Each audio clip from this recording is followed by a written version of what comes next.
बार की बात है, सूरजपुर नामक गांव में मुरारी नाम का किसान अपनी पत्नी सीता और अपने बेटे नंदू के साथ रहता था। मुरारी बहुत मेहनती था। उसके पास छोटा सा खेत था। उसी में खेती करके वह अपने परिवार का गुजारा करता था। वह अपने खेत में कई प्रकार की सब्जियां उगाता था और बाजार में ले जाकर बेचता था। सब्जी ले लो सब्जी, ताजी ताजी सब्जी, सब्जी ले लो सब्जी। अरे बेटा, कैसे हो? ये सब्जियां क्या भाव बेच रहे हो? अरे माता जी, आलू 15 रुपए किलो है, टमाटर 10 रुपए किलो है, पालक 5 रुपए किलो है। क्या लेना है माता जी? अच्छा बेटा, 2 किलो आलू और 1 किलो टमाटर दे दो। ठीक है माता जी, ये लो सब्जी। इस तरह कुछ दिन गुजर गए। एक दिन मुरारी की दुकान पर एक आदमी आता है। अरे भाया, ये सब्जियां कैसे दे रहे हो? तुम्हारी सब्जियां तो बड़ी हरी भरी दिख रही हैं। कैसे दे रहे हो? अरे साहब, ये सब्जियां मैं अपने खेतों से लाता हूँ। अरे क्या तुम अपने खेतों में केमिकल वाली दवा डालते हो? अरे नहीं नहीं साहब, मैं अपने खेतों में केमिकल नहीं डालता हूँ, केवल गोबर की खाद डालता हूँ। अच्छा अच्छा, ठीक है। ये बताओ, अगर मैं तुमसे ये सारी सब्जियां खरीद लूं तो क्या तुम मुझे दे पाओगे? इसके मैं तुम्हें अच्छे दाम दूंगा। हाँ हाँ साहब, क्यों नहीं, लेकिन इतनी सारी सब्जियों का आप क्या करेंगे? अरे मेरा पास में ही मेरा एक ढाबा है, इसलिए मुझे सब्जियों की जरूरत है। ठीक है साहब। दूसरी तरफ काफी रात होने के कारण मुरारी की पत्नी सीता दरवाजे के बाहर खड़ी मुरारी का इंतजार कर रही होती है। आज इतनी देर हो गई है, ये कहाँ रह गए हैं? अभी तक घर नहीं आए हैं। तभी मुरारी घर पहुँचता है तो सीता कहती है, आज बड़ी देर हो गई है, कहाँ रुक गए थे? अरे भाग्यवान, काम ज्यादा था इसलिए समय का पता नहीं चला। आज क्या बताऊं, आज एक साहब आए थे। वो सारी सब्जियां हर दिन खरीदने के लिए कह रहे थे और दाम भी अच्छे दे रहे हैं। ये तो बड़ी अच्छी बात है।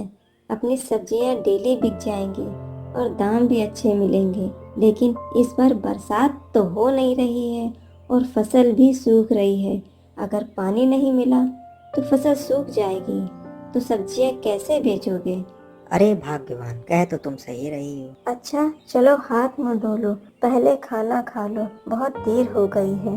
सीता खाना परोसने चली जाती है तो देखती है कि बर्तन में तो सिर्फ 2 ही रोटियां हैं, तो सोचने लगती है, सिर्फ 2 ही रोटियां बची है। चलो ऐसा करती हूँ कि ये दोनों रोटियां मैं इन्हीं को दे देती हूँ। ये मेहनत करके आए हैं, आज मैं पानी पीकर ही सो जाऊंगी।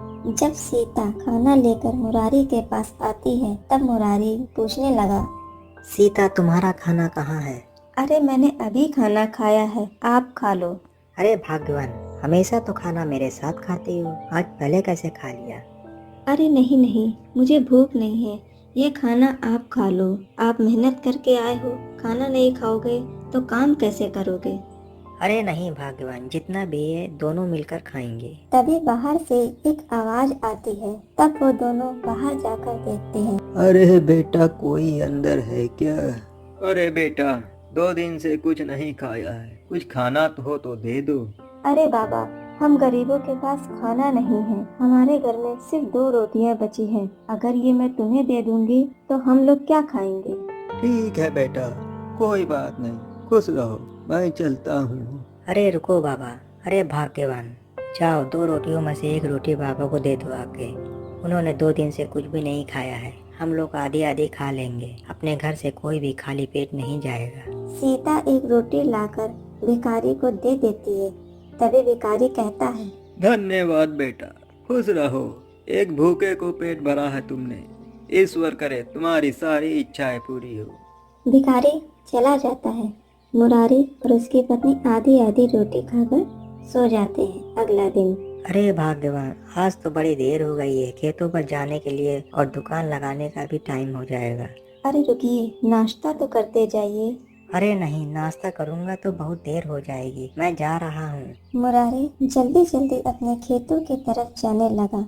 रास्ते में उसे 2 रास्ते मिलते हैं। तब मुरारी सोचता है, चलो मैं जंगल की तरफ से चलता हूँ तो जल्दी पहुँच जाऊंगा। जंगल के रास्ते जाते हुए उसे अपने खेतों के पास एक कुआं दिखाई देता है।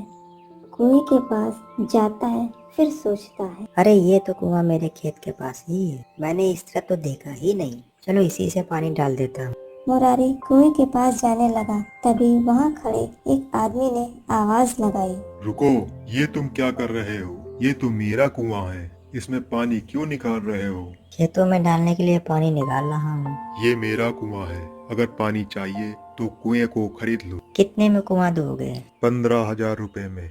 भाई ये तो बहुत महंगा है, कुछ कम कर लो। नहीं, इतने ही पड़ेंगे, अगर लेना है तो बोलो। मुरारी सोचता है, यदि खेतों में पानी नहीं पड़ा तो फसल सूख जाएगी, तो मैं सब्जियां कैसे बेचूंगा। ठीक है भाई, लेकिन मेरे पास अभी पैसे नहीं है। जैसे ही मेरी पहली फसल कटेगी मैं तुम्हें पैसे दे दूंगा। ठीक है, लेकिन तुमको मेरे पास कुछ न कुछ गिरवी रखना पड़ेगा। भाई मेरे पास कुछ भी नहीं है, गिरवी रखने के लिए सिर्फ छोटा सा खेत ही है। तो ठीक है, तुम अपना खेत ही गिरवी रख दो। अरे नहीं भाई, मैं अपना खेत गिरवी नहीं रख सकता हूँ, ये तो मेरे पिताजी की आखिरी निशानी है। तो ठीक है, अपना कोई अलग इंतजाम कर लो। यही कुआं चाहिए तो खेत तो गिरवी रखना ही पड़ेगा। मुरारी को अपना खेत गिरवी रखने के अलावा कोई दूसरा रास्ता नजर नहीं आ रहा था।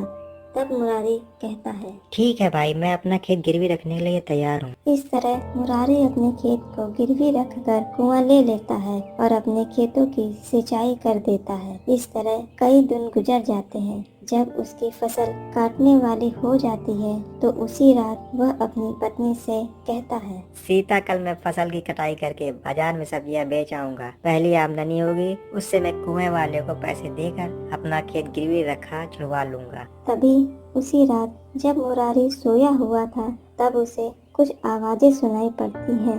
तब मुरारी अचानक उठकर बैठ जाता है और अपनी पत्नी से कहता है, अरे भगवान, कुछ आवाजें सुनाई पड़ रही हैं, खेत की तरफ से आ रही हैं। मैं अभी देख कर आ रहा हूँ। अरे रुकिए, मैं भी साथ चलती हूँ। जब वह खेत पहुँचता है तब चोर उसकी फसल लेकर भाग जाते हैं। तभी मुरारी कहता है, रुको रुको, अरे भाई रुको, ये मेरा अनाज कहाँ ले जा रहे हो? वापस आ जाओ, रुको रुको। अरे ये क्या हो गया भगवान, मैं बर्बाद हो गया। अब क्या होगा भगवान, अब तो मैं अपना खेत नहीं छुड़वा पाऊंगा। तभी वहाँ भिखारी आता है और मुरारी से कहता है, अरे क्या हुआ, क्यों परेशान हो? अरे बाबा, मेरी फसल चोरी हो गई है। मेरा खेत गिरवी रखा है, इसी फसल को बेचकर मैं अपना खेत छुड़वाने वाला था। अब क्या होगा? बेटा ये लो भी, खेत में डाल देना, भगवान तुम्हारा भला करेगा। अरे बाबा, हमारी मुसीबत में क्यों मजाक कर रहे हो? अरे बेटा, जैसा कह रहा हूँ वैसा ही करो, भगवान तुम्हारी मदद करेगा। यह कहकर भिखारी वहाँ से चला जाता है और मुरारी खेतों में बीज डालकर अपने घर चला जाता है। और अगले दिन जब मुरारी खेतों में पहुँचता है तो वह खेत देखकर बहुत खुश हो जाता है और कहता है, अरे ये क्या चमत्कार हो गया भगवान, देखो तो जरा। तभी दोनों बहुत खुश हो जाते हैं और खुशी खुशी अपनी फसल को काटने लगते हैं। इससे हमें यह शिक्षा मिलती है कि हमें हमेशा दूसरों की सहायता करनी चाहिए।